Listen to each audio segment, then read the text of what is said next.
The warning. The Grand Council chamber of the Galactic Confederation hung suspended in orbit around Nexus Prime, a crystalline structure that glittered like a diamond against the backdrop of swirling nebulae. Inside, representatives from over 300 spacefaring civilizations gathered in tiers of floating platforms that spiraled upward toward a central light source. The atmosphere was tense as Admiral Vorex, Supreme Commander of the Confederation Fleet, addressed the assembly. Our surveillance networks have detected rapid technological advancement from the species known as humans. Vorex's voice boomed across the chamber. The massive Drakari commander's scales shifted from deep blue to a vibrant purple as he spoke, a sign of his growing excitement. They have progressed from primitive combustion engines to rudimentary faster-than-light travel in less than 2 centuries. Their expansion into neighboring systems has already begun. Holographic projections materialized in the center of the chamber, displaying Earth and its growing network of colonies. 7 worlds now bore the mark of human habitation, small compared to most Confederation species, but expanding at an unprecedented rate. I propose immediate containment, Vorex continued, his clawed hand slicing through the projection of a human colony world. A precision strike on their outlying settlements will demonstrate our power. They are divided, technologically inferior, and unprepared for the realities of galactic politics. They will submit rather than face extinction. Murmurs rippled through the chamber as representatives debated among themselves. The Confederation had maintained peace for millennia through careful management of emerging civilizations. Some were welcomed, others contained. A few, those deemed too aggressive or unpredictable, were neutralized before they could threaten galactic stability. From the highest tier, a platform slowly descended. The council fell silent as Ambassador Mira of the Alari made her way to the speaking floor. The ancient diplomat's translucent skin seemed to absorb and reflect the chamber's light, creating an ethereal glow around her slender form. At over 700 standard cycles, she was among the oldest living members of the Confederation, a witness to countless rises and falls of civilizations. I caution against hasty action. Mira's voice was soft yet carried to every corner of the chamber. The humans are unlike other species we have encountered. Admiral Vorex's scales darkened with annoyance. With respect, Ambassador, what makes these primitive mammals worthy of special consideration? Our technology surpasses theirs by millennia. Our fleets outnumber theirs 1,000 to 1. Mira's luminescent eyes fixed on the Admiral. I have studied their history extensively. Humans do not respond to shows of force as other species do. They do not calculate odds of victory before deciding to fight. She gestured, and the holographic display shifted to show human historical records. Brutal wars, desperate last stands, guerrilla campaigns against superior forces. 500 cycles ago, I personally led a cultural observation mission to Earth. We witnessed a small island nation stand against a global empire despite overwhelming odds. We saw outnumbered forces use ingenious tactics to defeat superior enemies. Their entire history is written in the blood of those who underestimated their resolve. The chamber grew still as Mira continued, her voice taking on a haunting quality. But most concerning is what happens when humans are threatened with extinction. They do not surrender. They do not negotiate. They transform. New images appeared, scorched earth tactics, nuclear weapons, entire populations mobilized for war. Humans fight differently when survival is at stake. They sacrifice everything, comfort, ethics, individual lives, to ensure the continuation of their species. And they never, ever forget an enemy. Admiral Vorex scoffed, his scales rippling with dismissive patterns. You speak of primitive conflicts among themselves. They have never faced the might of a unified galactic power. No, Mira acknowledged, but others have. The Krell Dominion once fought as you do, Admiral. A chill seemed to sweep through the chamber. The Krell were rarely mentioned in council proceedings, a painful memory of failure. The Krell attacked a single human colony world 2 centuries ago, believing the limited human response indicated weakness. That miscalculation led to their extinction within 50 cycles. The humans did not stop until every Krell world was located and neutralized. Ancient history, Vorax dismissed with a wave of his hand. Our intelligence on human capabilities is far superior now. Mira's eyes narrowed. I have walked the memorial fields on Earth where they honor their fallen from that conflict. The inscription reads, "Never again." This is the human way. Once provoked to existential defense, they do not stop. They do not forgive. They hunt their enemies across decades, generations if necessary. She looked around the chamber, meeting the eyes of each council representative. If you strike the humans, you must be prepared for total victory in the first assault. Anything less will unleash a force that will never cease until they have hunted down every last aggressor. They will sacrifice worlds, populations, their own lives. But they will not rest. Silence hung heavy in the air until Vorax laughed, a harsh sound that broke the tension. Your fear is unbecoming of a Confederation diplomat, Ambassador. The humans are clever animals, nothing more. Their primitive emotions make them predictable. No, Admiral. Mira's voice hardened. It makes them dangerous. Attack if you wish, but know this. If you fail to break them completely, they will never let you escape. Not across distance, not through time. Humanity's vengeance is patient, creative, and absolute. Despite Mira's warning, the Council voted to approve Admiral Vorax's containment strategy. The vote wasn't unanimous, but the Admiral's influence ran deep, and many representatives believed the Confederation's technological superiority made victory inevitable. 3 cycles later, the Confederation strike fleet emerged from hyperspace above Horizon, the furthest human colony. A modest world with fewer than 1 million inhabitants, it represented the perfect target for a demonstration of power. Vorax himself commanded from the dreadnought Inevitable Dominance, the largest warship ever constructed by the Confederation. All weapons systems locked on planetary defense installations, reported Sub-Commander Krell, Vorax's second-in-command. Human military response is minimal. Just 3 orbital platforms and a handful of system defense vessels. Vorax's scales rippled with satisfaction. Begin the assault.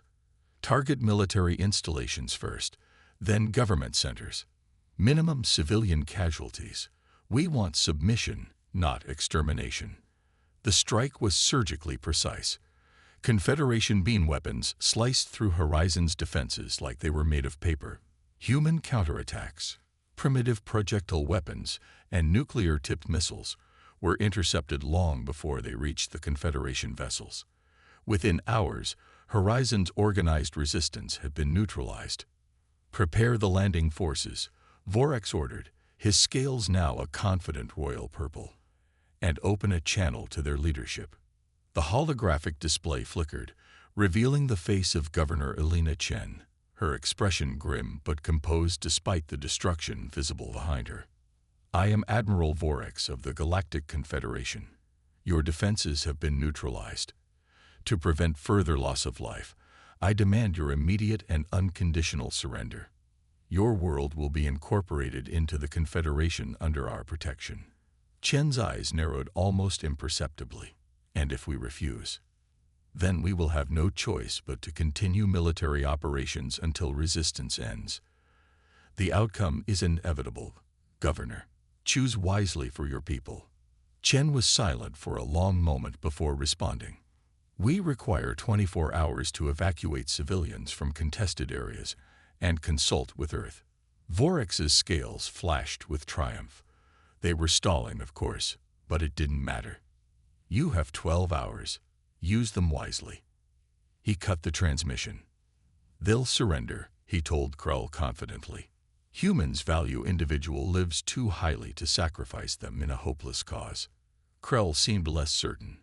Ambassador Mira's warnings are the outdated fears of an ancient diplomat who gives primitive species too much credit. Vorax interrupted. Look how easily we crushed their defenses. Their weapons are centuries behind ours. Yes, Admiral. Krell conceded, though doubt lingered in his voice. Still, perhaps we should maintain full alert status during the ceasefire. As a precaution. Vorax agreed to the precaution, though he considered it unnecessary. The humans had been given their demonstration of Confederation power. Soon, they would understand their place in the galactic hierarchy. 12 hours passed with no communication from Horizon's government. Then 12 more. They're ignoring the deadline, Krell observed, tension evident in his posture. Scan the planet, Vorax ordered. Show me their military preparations. The results were puzzling. There was minimal movement of remaining military assets. Civilian centers were eerily quiet. Population sensors showed significantly reduced life signs in major cities. They're hiding, Vorax concluded, attempting to shelter their population before we strike again. Resume the attack. Target remaining military installations. As Confederation ships moved into position, sensor operators reported anomalous readings from Horizon's sun. Before anyone could analyze the data, a blinding flash erupted from the star's surface, a massive coronal ejection, but impossibly focused, directed straight at the Confederation fleet. Evasive maneuvers, Vorax roared, but it was too late. The concentrated plasma wave slammed into the fleet, overwhelming shields and frying systems. Lesser ships were vaporized instantly, while larger vessels, including the inevitable dominance, suffered catastrophic damage. Impossible, Vorax gasped as emergency systems struggled to keep the flagship functional. They can't have this technology. They can't have weaponized their star. As the crippled Confederation vessels struggled to regroup, hyperspace ruptures appeared throughout the system. Not the expected Earth reinforcements, but mining ships, cargo haulers, and civilian transports, all modified for war, all heavily armed. They struck with coordinated precision, targeting already damaged vessels. All ships, retreat, Vorax ordered, watching in disbelief as his mighty fleet was torn apart by what should have been inferior forces. Emergency hyperspace jump. As the inevitable dominance limped toward the hyperspace threshold, Vorax received one final transmission from Horizon. Governor Chen's face appeared, now wearing combat armor. "You should have listened to Mira," she said simply. "We know about the Confederation. We've been watching, learning, preparing. You fired the first shot, Admiral. Now we're coming for all of you." The transmission ended as the inevitable dominance escaped into hyperspace, leaving behind the burning remains of what had been the pride of the Confederation fleet. The hunt. 3 months after the disastrous assault on Horizon, Admiral Vorax stood on the command deck of the hastily refitted cruiser Resolute Defender. The mighty inevitable dominance was gone, destroyed during a human ambush in the Vega sector. Of the original strike fleet, barely 30% remained operational, scattered across Confederation space in a desperate attempt to regroup. "Status report," Vorax demanded, his scales a dull gray, the Drakari equivalent of exhaustion and stress. "We've lost contact with outposts in 6 more sectors," Sub-Commander Krell reported grimly. "Confederation High Command has ordered all available ships to fall back to core worlds. They're establishing a defensive perimeter." "A defensive perimeter," Vorax repeated bitterly. "The Confederation hasn't been on the defensive in 2,000 cycles." The tactical display showed the rapidly changing galactic situation. Human forces, far more numerous and advanced than any intelligence had suggested, were advancing on multiple fronts. They didn't follow conventional military doctrine, splitting their forces into hundreds of small, independent battle groups that struck without warning before disappearing again. "How are they tracking us through hyperspace?" Vorax wondered aloud. "Not for the first time. Our jump calculations are randomized. Our emissions shielded." "Unknown, Admiral," Krell admitted. "Our technical teams have checked for tracking devices, hyperspace wake indicators, quantum entanglement. Nothing explains their ability to predict our movements." An alert sounded, proximity warnings blaring across the command deck. Multiple hyperspace signatures detected.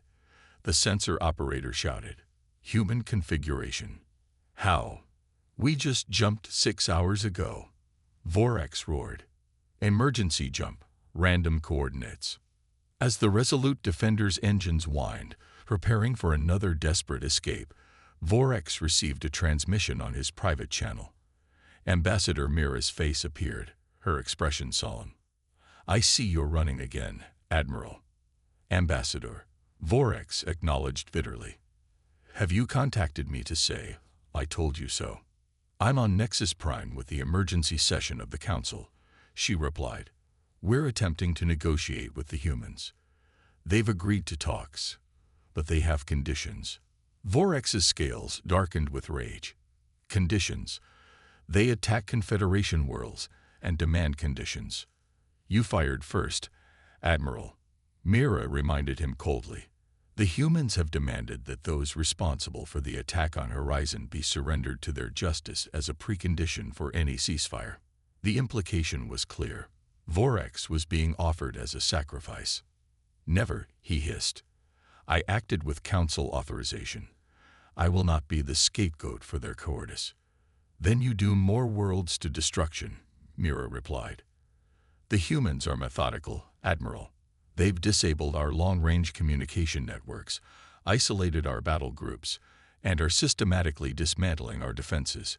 Yet they've minimized civilian casualties. So far." The ship lurched as it entered hyperspace, cutting the transmission. Vorax gripped the command rail, his mind racing. Surrender was unthinkable, but their situation grew more desperate with each passing day. "Set course for the Tannhauser Nebula," he ordered. "Its radiation will mask our emissions. We'll rendezvous with the remaining fleet elements there." For 2 more months, Vorax led the remnants of his fleet in a running battle across 16 sectors. Each hyperspace jump bought only hours before human forces appeared again. They lost ships with every engagement, while the humans seemed to have inexhaustible resources. The resolute defender now bore the scars of countless battles, hull breaches sealed with emergency measures, systems operating at minimal capacity, crew pushed beyond exhaustion. The once proud admiral had become a fugitive, his scales permanently gray, his once commanding presence diminished by defeat after defeat. "Admiral," Krell approached cautiously, "we've received an encrypted transmission from Confederation High Command. The humans have reached Nexus Prime."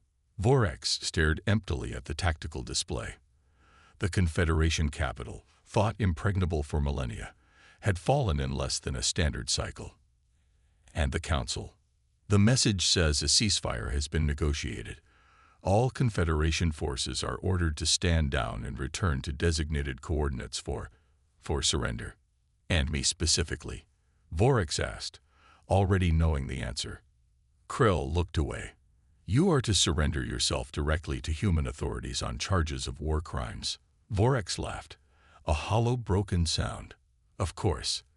The Council saves itself by offering my head." He turned to face the command crew, these loyal few who had followed him through hell. "I release you all from your oaths. Take escape pods to the nearest habitable world. Surrender to the humans if you wish. Their quarrel is with me, not you." After the crew had evacuated, Vorax sat alone on the empty command deck, recording his final log. "I still do not understand how they did it." He spoke to the ship's memory core. How a species with such limited technology could so thoroughly defeat the greatest power the galaxy has ever known. Perhaps Mira was right. Perhaps there is something unique about humans that we fail to comprehend. A proximity alert sounded. A single human vessel approaching. Not a warship, but a small diplomatic courier. A transmission followed. "Admiral Vorax, this is Captain Sarah Chen of the Earth Diplomatic Corps. I believe you met my mother on Horizon." Vorax's scales rippled with surprise. "Governor Chen's daughter. Have you come to capture me, Captain?" "I've come to deliver a message, Admiral. A demonstration, if you will." The transmission shifted to show footage from across Confederation space. Human ships delivering aid to worlds damaged in the conflict. Medical teams treating injured Confederation citizens. Engineering crews repairing damaged infrastructure. "We don't want your empire, Admiral." We don't want revenge against your people. We want justice for Horizon, yes, but more importantly, we want understanding. The footage changed again, showing the Confederation Council chamber. Ambassador Mira stood beside a human representative, signing what appeared to be a treaty. As of 6 hours ago, the Galactic Confederation has formally recognized Earth's sovereignty and agreed to technological exchange protocols. The war is over. Then why hunt me so relentlessly? Vorex demanded. Because you needed to understand, Chen replied simply. You attacked us thinking we would break easily. We pursued you to show that humans never stop when protecting our own. The lesson had to be absolute. Vorex stared at the human captain's image, finally comprehending. You knew where I was all along, didn't you? You could have captured or killed me at any time. Yes. Why didn't you? Because the hunt itself was the message, Admiral, not just to you, but to every species watching. Harm humanity, and there is nowhere in this galaxy you can hide. Chen's expression softened slightly. My ship will dock with yours in 30 minutes. You will be taken to Earth to stand trial for the attack on Horizon. It will be fair, Admiral, though I cannot promise leniency. After the transmission ended, Vorex stood at the viewport, watching the approaching human vessel. He thought of Mira's warning, so casually dismissed. If you fail to break them completely, they will never let you escape. How right she had been. The humans had not merely defeated him.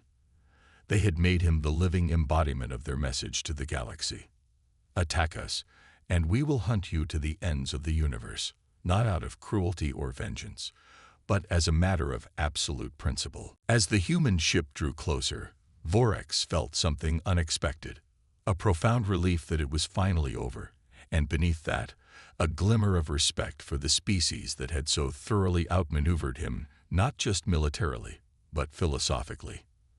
Perhaps, he thought as he prepared to surrender, humanity would bring something new to the galactic community after all, not just their relentless determination, but their capacity for measured justice.